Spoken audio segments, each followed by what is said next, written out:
अस्सलामुअलैकुम viewers, welcome to my channel अक्सास kitchen. कैसे हैं आप सब लोग। आज मैं आपके लिए बहुत ही मज़ेदार से स्टीम रोस्ट की रेसिपी लेके आई हूँ। हम गाय के गोश्त का स्टीम रोस्ट बनाएंगे और यकीन माने इतना सॉफ्ट और इतना टेंडर ही बनता है ना कि आप इस रेसिपी को ज़रूर ट्राई करिएगा और मुझे ज़रूर बताइएगा कि आपको रेसिपी कैसी लगी। बहुत ही शानदार रेसिपी आपके साथ शेयर करूँगी। इतना ज़बरदस्त स्टीम रोस्ट कि हड्डियों से गोश्त अलहदा हो जाएगा। बहुत ही लाजवाब किस्म का ये बनता है, बहुत ही ज़्यादा जूसी और टेंडर। तो चैनल को सब्सक्राइब कर दे, वीडियो को लाइक एंड शेयर भी कर दे और जी एक प्यारा सा कमेंट भी कर दे। तो चलिए फिर रेसिपी को स्टार्ट कर लेते हैं। बिस्मिल्लाहिर्रहमानिर्रहीम। सबसे पहले यहाँ पे मैंने गोश्त ले लिया है, गाय का गोश्त है। इस तरह से हड्डी वाला मैंने गोश्त लिया है बड़े बड़े साइज पीसेस में, और इसको हमने पहले वॉश कर लेना है। तो वॉश हमने इसको किस तरह से करना है, इसके अंदर मैंने अब 1 टेबलस्पून जो है वो भर के नमक का शामिल कर दिया है, और उसके बाद जो है इसमें 2 टेबलस्पून जो है यहाँ पे सिरके के मैं शामिल कर दूँगी। और इसके अंदर हमने पानी शामिल करना है और इसको अच्छे से हमने जो है वो तकरीबन जो है वो 10 से 15 मिनट के लिए इसी तरह इसी पानी में रहने देना है। इससे क्या होगा कि इसमें जो भी एक्स्ट्रा ब्लड वगैरह होगा या इसकी जो स्मेल होगी वो ख़त्म हो जाएगी। तो यहाँ पे देख ले, इसको मैंने इस तरह से भिगो के रख देना है थोड़ी देर के लिए। तो तकरीबन 5 से 6 मिनट के बाद देख ले, गोश्त जो है बहुत अच्छे से नीट एंड क्लीन हो चुका है और यहाँ पे इसका जो ब्लड था वो भी सारा पानी में हमारे पास आ गया है। तो इसको आपने क्या करना है, अच्छे से खुले पानी में वॉश कर लेना है। और ये देख ले, मैंने यहाँ पे इसको जो है वो अच्छे से वॉश कर लिया है। अब जी हमने बहुत ही सिंपल सा एक स्टेप करना है। तो उसके लिए क्या हमने करना है, कढ़ाई के अंदर मैंने ऑयल डाल दिया है, ऑयल को अच्छे से गर्म किया है और ये जो हमारा गोश्त है ना, इसको हमने फ्राई कर लेना है। तो जितने भी पीस आपके इस कढ़ाई में आ सके उतने आप इसमें ऐड करें, क्योंकि पीसेस थोड़े बड़े हैं तो इसलिए मैंने जो है 2 पीस ऐड किए हैं। अब हमने इसको बहुत ज़्यादा फ्राई नहीं करना, बस जस्ट इसका कलर चेंज करना है और उसके बाद जो है हम इसको बाहर निकालेंगे। बहुत ही सिंपल सा और आसान सा मेथड है और आपको इंशाल्लाह से रेसिपी बहुत ज़्यादा पसंद आएगी। अब इसी तरह से क्या करना है, हमने सारे गोश्त को जो है फ्राई कर लेना है। इससे जो भी एक्स्ट्रा ब्लड होगा और जो भी स्मेल होगी वो ख़त्म हो जाएगी। अब जो सारा गोश्त था मैंने इसी तरह से फ्राई कर लिया है। अब इसको ठंडा करेंगे और इसी दौरान जो है हम इसकी मैरिनेशन तैयार करेंगे और ठंडा करने के बाद इसको मैरिनेट करेंगे। तो यहाँ पे मैरिनेशन के लिए मैंने आधा कप जो है वो दही का ले लिया है। उसके बाद इसमें हम स्पाइसेस डालेंगे, जिसमें मैंने यहाँ पे 1 टेबलस्पून भर के नमक का शामिल कर दिया है, हाफ टेबल स्पून हल्दी और 1 टेबलस्पून जो है वो कुटी हुई लाल मिर्च का पाउडर और 1 टेबलस्पून ज़ीरा पाउडर।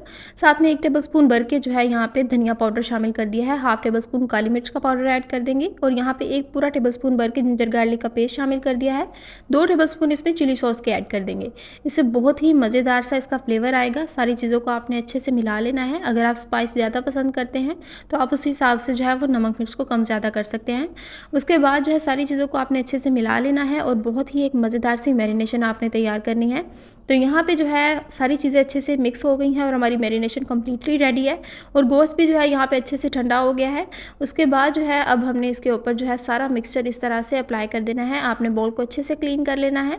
तो यहाँ पे जी इसको अच्छे से साफ़ करने के बाद जो है हाथों की मदद से आपने इसको जो है वो पूरे गोश्त के ऊपर इस तरह से अप्लाई कर देना है। हाथों का आपने पहले अच्छे से वॉश कर लेना है, उसके बाद आपने इसे गोश्त के ऊपर अच्छे से अप्लाई करना है। और यहाँ पे देख लीजिए बहुत ही बेहतरीन सी हमारी मैरिनेशन इसके ऊपर अप्लाई हो गई है। अब हम इसको स्टीम कर लेते हैं। तो स्टीम का क्या प्रोसेस है, यहाँ पे मैंने प्रेशर कुकर ले लिया है। उसके अंदर मैंने जो है वो 2 से 3 कप पानी के शामिल कर देने हैं और उसके बाद जो है यहाँ पे मैं ज़ीरा और धनिया जो है साबुत इसमें शामिल कर दूँगी, सूखा धनिया। और उसके बाद जो है इसमें 3 से 4 लौंग और 3 से 4 ही इलायची शामिल कर दूँगी। इससे बहुत ही अच्छी खुशबू आ जाएगी। और साथ में हम अपनी स्टीमर ट्रे रखेंगे और उसके बाद जो है बटर पेपर अप्लाई कर देंगे। आपके पास बटर पेपर हो तो या एलुमिनियम फॉइल हो, कोई भी हो, आप उस पेपर अप्लाई कर सकते हैं। पहले थोड़े से उसमें सुराख कर लेंगे। उसके बाद जो है ये जो सारे पीसेस हैं ना, इसको हम इसके अंदर जो है वो डाल देंगे। जो सारे गोश्त के पीसेस हैं उसको मैंने इस तरह से अच्छे से अरेंज करके इसके अंदर सेट कर देना है और ऊपर से मैं थोड़े से सफ़ेद तिल ऐड करूँगी ताकि इसकी लुक जो है वो और भी ज़्यादा खूबसूरत हो जाए। और उसके बाद जो है दोबारा से इसके ऊपर जो है हम बटर पेपर अप्लाई कर देंगे। अच्छे से आपने इसको कवर करना है ताकि इसकी स्टीम जो है वो अच्छे से हो जाए। और उसके बाद जो है हम इसका ढक्कन बंद कर देंगे। ऊपर इस तरह से हम इसके ऊपर सीटी अप्लाई कर देंगे ताकि कोई भी जो एयर है वो बाहर ना आए। और उसके बाद जो है हमने इसको 1 घंटे के लिए कुक करना है। स्टार्टिंग में आपने फ्लेम को हाई रखना है, उसके बाद आपने फ्लेम को बिल्कुल लो कर देना है और उसके बाद जो है आपने इसको तकरीबन 1 घंटे के लिए स्टीम करना है। और यहाँ पे देख लीजिए 1 घंटा इसको पूरा हो गया है और माशाल्लाह से आप इसकी लुक देखिएगा, इतनी ज़बरदस्त और इतनी शानदार इसकी लुक आई है और इसका टेस्ट इंतहा का मज़े का है। और यहाँ पे आपको गोश्त जब बाहर मैं निकालूंगी और देखिएगा कि हड्डी को किस तरह से छोड़ा है, कितना सॉफ्ट और टेंडर ये बना है। तो इसको जो है आप प्लेट में डालें और इस तरह से मैं आपको दिखाती हूँ कि कितना ज़बरदस्त ये देखें माशाल्लाह से कितना सॉफ्ट और कितना टेंडर ये बना है। और ये यकीन माने जायके में भी बहुत ही लाजवाब था, बहुत ही कमाल की इसकी मैरिनेशन थी। तो इस रेसिपी को जो है वो आप ज़रूर ट्राई करिएगा, ईद में आप इसको लाजमी बनाइएगा, नेक्स्ट ईद में इस रेसिपी को ट्राई करिएगा। तो मिलते हैं नेक्स्ट वीडियो में, अब तक के लिए इतना ही, अल्लाह हाफिज़।